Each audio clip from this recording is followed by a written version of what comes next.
सकता हूं कि ईरान की अहमियत क्या है। जरा आप इसको समझिए कि ईरान चीज क्या है। जरा इस मैप को देखिए आप। जब आप इसको देखेंगे तो आपको समझ में आएगा कि भाई हम किस जगह की बात कर रहे हैं। इसमें अगर आप गौर करेंगे, ये पूरे मिडिल ईस्ट में वर्चस्व की जंग की बात है। क्योंकि आप ये देखिए, ये जो आप हिस्सा देख रहे हैं, काला हिस्सा, ये तेल अवीव है। यानी इजराइल यहां से बैठकर यहां ईरान को ठोक रहा है बॉस। यहां इतना दूर, मतलब ये करीब करीब आप मान के चलिए कि अगर आप तेल अवीव और तेहरान की दूरी देखेंगे, ये ऑलमोस्ट जो है मान के चलिए 2000 किलोमीटर के आसपास है। तो यहां से ठोक रहा है ईरान को। लेकिन अगर आप पूरे इस मैप को देखेंगे, भाई यहीं पर इराक है, सीरिया है, तुर्की है, अर्मीनिया है, अजरबैजान है, तुर्कमेनिस्तान है, अफगानिस्तान है, इधर पाकिस्तान है और सऊदी अरब है, और यहां पर इजराइल जो है वो बैठा हुआ है। यानी अगर ईरान, जो अगर आप मिडिल ईस्ट की बात करेंगे, मिडिल ईस्ट में यहां पर ईरान जो है वो एक बड़ा देश है। अमेरिका अगर ईरान में घुस गया तो फिर तुर्की, रूस, चीन की तिकड़ी का मिडिल ईस्ट में खेल खत्म हो जाएगा और अमेरिका फिर से पूरी दुनिया का दादा बन जाएगा। आप एक बार इस तस्वीर को भी देखिए। अब इसमें आपको अमेरिका भी नजर आएगा। ये देखिए, यहां पर अमेरिका है और ये हम आपको पूरा जो है वो मिडिल ईस्ट का हिस्सा दिखा रहे हैं, जहां पर यूएई, ईरान, इजराइल आपको यहां पर दिखाया, Egypt, Saudi Arabia, Ethiopia, south Africa. लेकिन यहां पर आप देखिए, ईरान जो है वो एक बड़ा देश है, बिल्कुल सेंटर में आप यहां देखिए, और इसलिए इसकी अहमियत बढ़ जाती है। यहां पाकिस्तान है, यहां अफगानिस्तान है, जहां पर अफगानिस्तान में अमेरिका घुसा था। लेकिन भाई ईरान में जाने का मतलब है कि आप मिडिल ईस्ट में एक बहुत बड़े देश को कब्जा कर लें, और वहां पर तेल का खेल भी है, यह भी याद रखिए। अफगानिस्तान में वो नहीं था। और यहां ईरान जो है, अगर ईरान में अमेरिका घुस गया तो रूस और चीन और ये तुर्की है, ये सब अनकंफर्टेबल हो जाएंगे। इसलिए ये ईरान में घुसना अमेरिका का जो है वो कोई मामूली बात नहीं होगी, ये याद रखिए। यही वजह है कि आप देखिए कि चीन, रूस और तुर्की तीनों ये बात कह रहे हैं कि इजराइल ईरान का युद्ध तुरंत खत्म होना चाहिए। चीन, रूस और तुर्की तीनों खुलकर ईरान पर इजराइल के हमले की आलोचना कर चुके हैं, क्योंकि इजराइल और ईरान के युद्ध से रूस और चीन के बीच होने वाली गैस डील पर खतरा हो सकता है। रूस पाइपलाइन के जरिए हर साल चीन तक 50 बिलियन क्यूबिक मीटर गैस देने की डील करने वाला है। इसके लिए सितंबर में पुतिन चीन भी जाने वाले हैं। दूसरी बात यह है कि रूस और ईरान अच्छे पार्टनर हैं। यूक्रेन से युद्ध में ईरान ने ही रूस को कामिकाजे ड्रोन दिए थे। ऐसी भी रिपोर्ट है कि रूस को ईरान से सैकड़ों फतह 360 बैलिस्टिक मिसाइल भी मिली, जो शॉर्ट रेंज में हमला करने में काफी कारगर है। रूस को यह डर है कि अगर ईरान पर मुसीबत आई तो मिडिल ईस्ट में वो अपना एक अहम साथी खो देगा। मिडिल ईस्ट में उसका प्रभाव कम हो जाएगा, और रूस ऐसा कभी नहीं चाहेगा, क्योंकि ऑलरेडी वो उसके दोस्त कम हो रखे हैं। इसलिए भी वो युद्ध में उतर सकता है। चीन की बात करें तो वो ईरान का 90% क्रूड ऑयल सस्ते में लेता है। दोनों के बीच मिलिट्री सहयोग भी है। ईरान के हथियारों में चीन के कंप्यूटर चिप का इस्तेमाल होता है। ऐसे में अगर ईरान पर अमेरिका हमला करता है तो रूस और चीन को भी झटका लगेगा, क्योंकि अमेरिका सिर्फ ईरान ही नहीं, उससे आगे की प्लानिंग के बारे में भी सोच रहा होगा। और अगर अमेरिका घुसा तो हो सकता है ईरान का साथ देने के लिए रूस और चाइना भी घुस जाएं, और इसलिए यह मामला बहुत ज्यादा बिगड़ सकता है। यह भी ध्यान रखिए। कुछ लोग कह रहे हैं कि ईरान इजराइल की लड़ाई का भारत पर भी बड़ा असर पड़ेगा, क्योंकि जब से ईरान इजराइल का युद्ध शुरू हुआ है तब से कच्चे तेल के दाम 10% ऑलरेडी बढ़ चुके हैं। हालांकि अभी भारत के पास पर्याप्त मात्रा में तेल का भंडार है। सरकारी आंकड़ों के मुताबिक भारत के पास अभी 74 दिन का तेल भंडार मौजूद है। अगर यह युद्ध लंबा चला और ज्यादा भीषण युद्ध हुआ तो कच्चा तेल अभी $70 से $75 प्रति बैरल है, जो $120 प्रति बैरल तक पहुंच सकता है। इससे पूरी दुनिया में पेट्रोल डीजल महंगा हो सकता है, जैसा कि रूस यूक्रेन युद्ध के दौरान हुआ था। ईरान के पास स्ट्रेट ऑफ हॉर्मज भी है। यह समुद्र का बेहद ही संकरा रास्ता है, वो जो आप एकदम चुन्नू सी जगह देख रहे हैं, इसे स्ट्रेट ऑफ हॉर्मज कहते हैं। जो आप ईरान का लाल हिस्सा देख रहे हैं, ऐसे ऐसे देख रहे हैं, ऐसे पहाड़ जैसा एक छेद बना हुआ है जहां पर एरो गया हुआ है। तो आपको एक बार यहां दिखाता हूं, एक बार इसको देखिए। ये आपको जो दिखा रहा हूं ना, ये है स्ट्रेट ऑफ हॉर्मज। अगर आप ये देखेंगे, पर्शियन गल्फ है, यहां कुवैत है, ये यूएई है, और जो तेल जाता है ना बॉस, अगर आप इसको देखेंगे तो यहां से इसी तरह से होते हुए उसको जाना पड़ता है। ये देखिए, ये है रास्ता, ये देख रहे हैं। अब अगर ईरान ने ये रास्ता ब्लॉक कर दिया बॉस, तो फिर है कांड। ये समुद्र का बेहद ही संकरा रास्ता है, जो दुनिया भर में तेल सप्लाई करने के लिए बहुत जरूरी रास्ता है। यहीं से दुनिया भर के जहाज तेल लेकर निकलते हैं। दुनिया में रोज तेल की जितनी खपत होती है उसका 20% हिस्सा इसी रूट से होकर जाता है। अगर ईरान ने इस रास्ते को बंद कर दिया तो दुनिया के लिए तेल सप्लाई कम हो जाएगी और इससे तेल का नया संकट आ सकता है।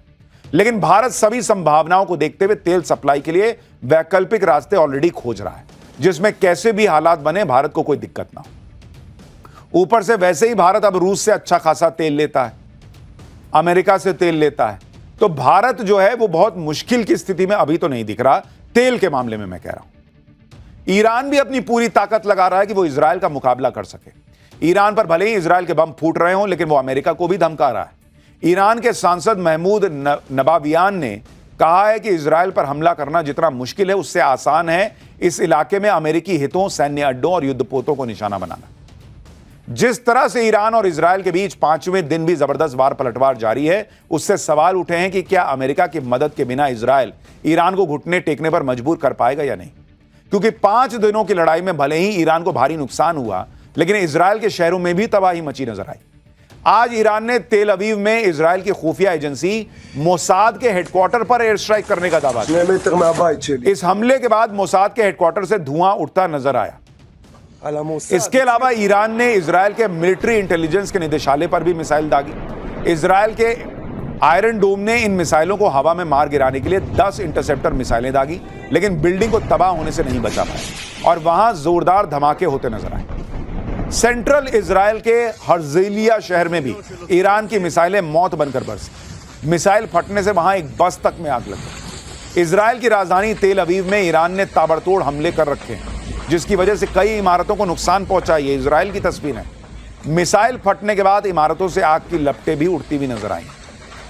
ईरान के ऐसे पलटवार की वजह से इजराइल चाहता है कि अमेरिका भी इस युद्ध में कूद जाए, जिससे ईरान का सरेंडर तुरंत रुक करवाया जा सके। इजराइल अपनी तरफ से कोई कसर नहीं छोड़ रहा।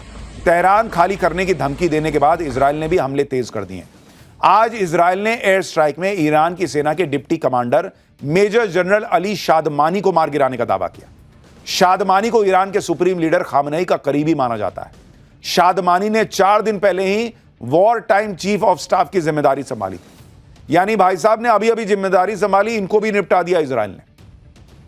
इजराइल की बमबारी से तेहरान में जबरदस्त धमाके हो रहे हैं, धुआं हर तरफ दिख रहा है। इजराइल ने तेहरान का वो हाल कर दिया है कि जिधर देखिए उधर बम फटते दिख रहे हैं।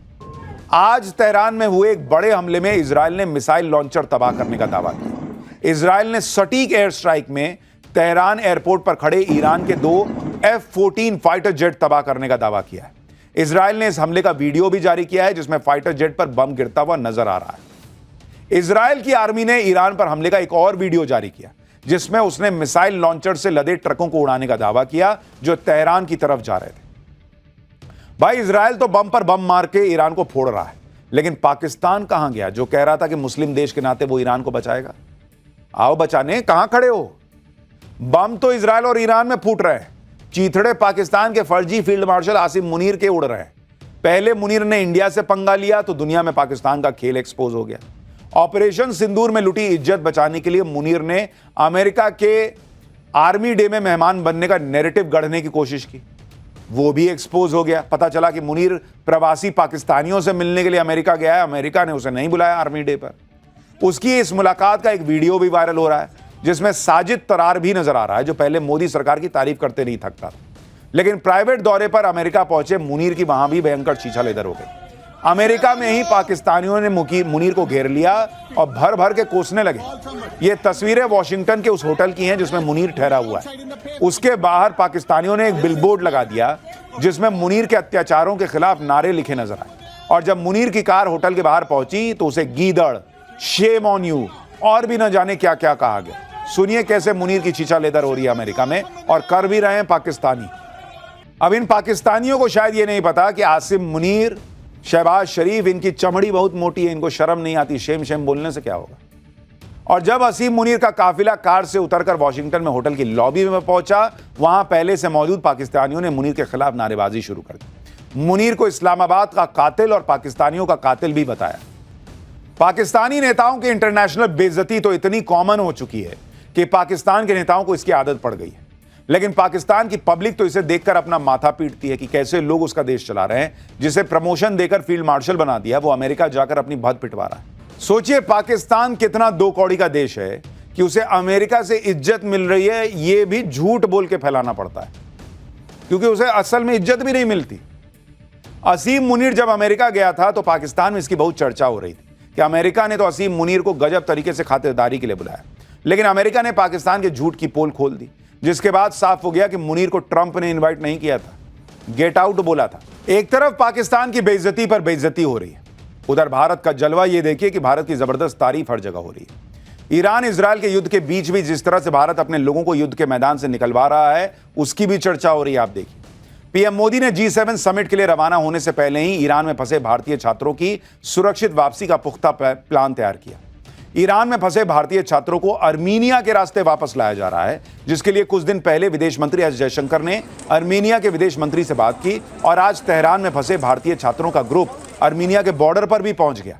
इस ग्रुप में 110 छात्र शामिल हैं। इन छात्रों को बसेस की मदद से अर्मीनिया के बॉर्डर तक लाया गया। ईरान से बचकर अर्मीनिया बॉर्डर पहुंचे भारतीय छात्र भर भर कर मोदी सरकार का आभार जता रहे हैं। सुनिए छात्र क्या कह रहे हैं। Special regards to the Government of India and the Embassy of India, who are working relentlessly, tirelessly and handling the logistics to ensure the safety of the citizens of India. We, the students of Urmia University, are the first-hand witnesses of how the government and the embassy are determined to protect the lives of the citizens of India. इसी तरह से Iran के अलग अलग शहरों में फंसे भारतीय छात्रों और उसके बाद भारतीय नागरिकों को रेस्क्यू किया जाएगा। विदेश मंत्रालय के आंकड़ों के मुताबिक ईरान के अलग अलग शहरों में करीब 1500 भारतीय छात्र फंसे हैं। इनमें से ज्यादातर मेडिकल के स्टूडेंट हैं और सबसे ज्यादा 120 छात्र जम्मू कश्मीर के रहने वाले हैं।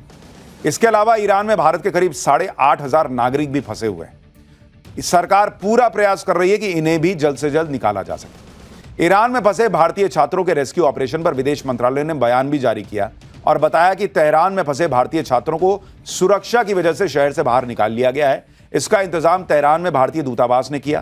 तेहरान में फंसे जो भारतीय खुद से ट्रांसपोर्ट का इंतजाम करने में सक्षम हैं, उन्हें भी मौजूदा हालात देखते हुए शहर छोड़ने की सलाह दी गई है। कुछ भारतीयों को अर्मीनिया से लगे बॉर्डर के जरिए ईरान से निकाला जा रहा है। भारतीय दूतावास ऐसे लोगों के लगातार संपर्क में है। ईरान में फंसे भारतीय छात्रों को रेस्क्यू 3 स्टेप्स में किया जाएगा। पहला स्टेप, ईरान के अलग अलग शहरों में फंसे भारतीय छात्रों को अर्मीनिया के नॉर्दुज बॉर्डर तक पहुंचाया जाएगा। दूसरा स्टेप, नॉर्दुज बॉर्डर से भारतीय छात्रों को अर्मीनिया की राजधानी येरेवन पहुंचाया जाएगा और तीसरा स्टेप, येरेवन एयरपोर्ट से भारतीय छात्रों को भारत लाया जाएगा। अब यह समझना भी जरूरी है कि भारत सरकार ने अपने छात्रों के रेस्क्यू के लिए अर्मीनिया को ही क्यों चुना।